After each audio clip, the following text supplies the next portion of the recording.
Hello, today we're doing a loadout to show you the gear that I take for a typical summer 14er climb.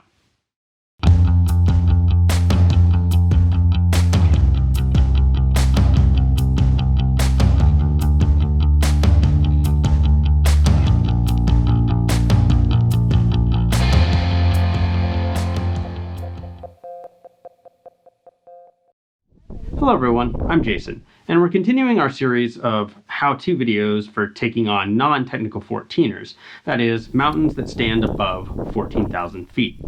This is the second video in the series covering the gear I typically bring on a 14er climb. The first video in the series covered basic fitness to get you up these mountains, and our next videos will cover planning and acclimatization. When getting my pack ready for a summertime 14er, I go through the 10 essentials as my mental checklist, and it starts with insulation, so clothing.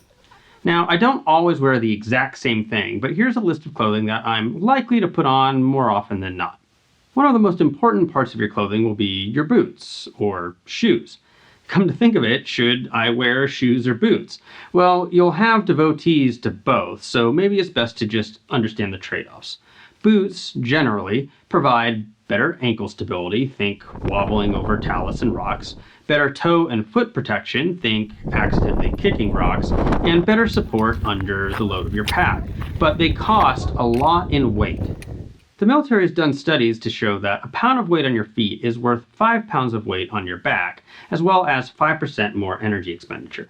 So if boots are going to cost you an extra pound compared to your shoes, and that's being conservative, it's likely more, this means that you can expect to spend about 500 extra calories of energy, or the equivalent of jogging an hour, if you have these boots on. I personally use trail runners, these Innovate Rocklite G315 GTX, which are designed for grip on the multi-condition hills of Scotland, Norway, and the like, meaning that I can maintain good traction on wet as well as dry ground. Then there's the question of whether your footwear should be waterproof or not. The trade-off is breathability. Mine are waterproof, that's what the GTX stands for, Gore-Tex. Now, there typically isn't much need for serious river crossings on 14ers, so the waterproof for me is really about frost, dew, rainstorms, and most typically, warmth. I like a low-cut shoe, but then with the trapped-in heat that Gore-Tex provides for the colder mornings on these peaks. If I were in a boot, I'd probably go with non-waterproof, as boots tend to be warmer anyway, but that's based on my feet and how warm they get. If you get hot and sweaty feet, you should stay away from Gore-Tex footwear because you're going to find that you're going to get blisters pretty soon. For socks, I like Injinji's mid-weight trail toe socks. These socks don't have a seam across the toe knuckles, so I found that they have eliminated the blisters that I used to get across the tops of my toes. I also like to pack an extra pair to put on for the descent, or as a backup should I slip off of a rock in a stream crossing. I really can't describe the joy of a fresh pair of socks after hours of hiking. Besides my feet, I need to deal with my hands. We always take a pair of light gloves, something just barely thicker than a liner glove, for those cold mornings or surprise storms. I like the Cirrus SoundTouch Deluxe Thermax liner gloves, which offer enough insulation and windbreak to help on those cold ridges, but without being so overbearing that I can't manipulate small items or even wear them as sun protection later in the day. Getting into other elements of clothing, I like quick-drying, antimicrobial, definitely not cotton underwear, so as to not get any more stinky than is necessary. I wear these ex officio give-and-go boxer briefs. Then I've got to choose between pants and shorts or convertible pants. Again, this gets to how hot you run, and that's a product of your natural metabolism, as well as how fast you're trying to move. If you're just starting out, I would recommend pants for a couple of reasons. First, you need to know that even in the summer, it isn't unusual to have low temperatures at the trailhead that are in the upper 30s or low 40s Fahrenheit. You're often heading out before the sun in order to get back down the mountain before afternoon thunderstorms. And additionally, it takes a while to build up the fitness where fast movement is possible on 14ers. You're likely to be starting out slow and steady, so wear things that will help insulate at that pace. I like a soft shell to add a little extra warmth for those lower temperatures, and I find that Eddie Bauer Guide Pro pants are very affordable for a soft shell. As both our first layer of insulation and part of our sun protection, we wear hooded sun shirts. That's because our deep Mediterranean complexions need them. But kidding aside, there's way more UV hitting you at altitude, about 10% more per 1,000 feet above sea level. So at 14,000 feet? And you know who else uses these sun hoodies? Fishermen and surfers, because of the reflection off of the water. Find a good company that caters to these groups, and you can find some good equipment like my Sims SolarFlex. Then it's the fleece. This is one of the longest lasting pieces of equipment that I've ever bought. It's the Eddie Bauer Cloud Layer Full Zip Jacket. This particular one is 12 years old and still going strong. You want something here that is breathable and isn't going to trap too much heat as you're generating heat moving uphill, because that's one of the things your rain jacket is for. Yes, of course it's for the rain, but it also can serve as a vapor barrier, trapping in your heat when it's colder and windy out. And let's face it, it's almost always windy on ridges above 13,000 feet, and the temperatures are typically only in the 50s as highs. So I carry this uber light 6-ounce Outdoor Research helium jacket. Depending on the weather forecast, I may also bring a rain shell pant. And this is another long-standing piece of equipment I still carry, the Eddie Bauer Rainier Storm Shell pants. I like the full leg zips, making them easy to put on and take off over my other layers, and even with crampons when I'm out doing winter climbing. The next category in the 10 essentials is sun protection. I use the Outdoor Research Seattle Sombrero for a hat, allowing me to shade my ears and cheeks or not, depending upon conditions and if I have a hood on. Then I have glacier glasses due to the amount of glaciated terrain I cover when I'm not on local 14ers. For those of you not hiking on glaciers, some regular sunglasses would probably do just fine. But just like the sun reflects off of the water for fishermen and surfers, it also reflects off of the snow. So if you're going to climb on snowy days at high altitude, you need extremely dark tinted sunglasses to keep from getting snowblind. So I use a local Colorado company called Opticus to have my glacier glasses customized with my prescription. These are the Altice Ventures. So far, I'm wearing all this stuff except for maybe the rain jacket and rain pants, but now we need to start adding in things that I'm going to be carrying in my pack.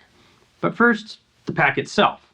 My pack is dependent upon the volume of equipment, really, which is a function of the season as well as how many of my family members I'm hauling equipment for. But when I can go light on gear, I've been using my Low Alpine Ascent super light 30-liter pack, which weighs only a pound 4 ounces. Now onto the stuff that goes into my pack, or maybe in my pockets. Sticking with sun protection, I use SPF 50 Banana Boat Lip Balm and Garden Goddess SPF 50 Mineral Sunscreen Stick. Now moving on to navigation, I carry the Garmin InReach Explorer Plus, and I've made a whole separate video on why I carry this emergency beacon and satellite communicator as opposed to other navigation options. For illumination, I carry the Black Diamond Revolt headlamp. I like this one because it's rechargeable and therefore more environmentally friendly, as well as the fact that it has a very slow decline in lumens power as the battery drains. Many headlamps will run for a very long time, but they drop lumens power precipitously early on. For a repair kit, I keep things pretty simple because I really only have various clothing items and maybe trekking poles as potential items that need fixing. I keep spare batteries for the headlamp. Yes, my headlamp can run on regular batteries if necessary. I have Tear-Aid Type A, Gorilla Tape, and zip ties. For hygiene and first aid, I'm really only concerned about garden variety aches and pains, trauma injury, and cold injury if I should have an unplanned night out. So accordingly, I carry over-the-counter painkillers and allergy medications, various Band-Aids, wraps, and gauze, Neosporin antibiotic ointment, pre-wrap and medical tape, and hand, toe, and body warmers. Now, I always carry at least one trekking pole, and usually two, so I don't carry a SAM splint. But if you don't carry trekking poles, a formable splint, like a SAM splint, might be a good idea.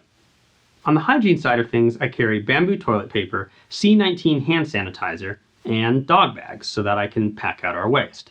For fire, which is purely for emergencies on a day hike, I bring a cigarette lighter. Which brings me to potentially the heaviest item of any of the what if I have an unplanned overnight pieces of equipment, and that falls under the heading of shelter. Now, 14ers, and let's just say particularly 14ers in Colorado, are usually a day hike. Sure, you can turn them into camping or backpacking adventures, in which case you'll already have a shelter of some kind with you. But what if you are planning on doing it as a day hike? Do you need a shelter? Well, best practice would say, yes, bring it. And you can have a shelter that could be anything from just extra layers of clothing to an emergency blanket to a tarp to a full tent with even sleeping bags. This really has a lot to do with your personal risk tolerance. As a confession, I will often not bring a shelter. Feel free to let me know how silly I am in the comments. But that's part of why I bring the hand and toe warmers and body warmers, plus I have vapor barrier layers and a fire starter. For a summertime climb on a popular peak, I feel like I can make this work. But as I get more remote and further away from help, I'll put back into my pack one of the other options for shelter and factor in the specific weather forecast, the available resources along the route, and the likelihood of injury. All of that then is the base weight stuff. Now we need to round out our essentials with the last two, water and food. For summertime, where having water freeze isn't an issue, I like my Source Wide Pack 2-liter bladder. I've had this thing a half a dozen years, and I love the wide mouth that makes it easy to dry out, as well as the fact that the bladder and the tube are treated to prevent biomicrobial buildup. I've never had to scrub mine in all the years that I've owned it. For food, we try to take in calories every hour while we're on our hike so that we don't run out of energy. So we need grab-and-go foods that we can nibble on while we're moving or get down quickly while we're taking short breaks. My family is particularly fond of honey stinger waffles and their energy chews. There's honey in these, right? Maybe that's why he's gonna sting it, because they stole his honey. I also like Jolly Ranchers, but I'll talk more about that in an upcoming YouTube short. So I know there are a lot of 14er hikers out there. Is there a piece of gear that you always make sure that you have with you on your 14er climbs? Let us know in the comments. And if you want additional thoughts related to this video and every video that we produce, along with links to the equipment we discuss, sample gear lists, sample itineraries, and links to other outdoor resources, please visit our website at shortguysbetaworks.com. The link's in the description below. And if you want to be alerted as we release new content, please subscribe and ring that bell. We produce educational content like this, as well as short films of our family adventures, and we release something new every week. So if you have ideas for content that you'd like to see, you can put those ideas in the comments section too. See you for our next episode on planning a 14er climb, and keep on getting more out of that big outside.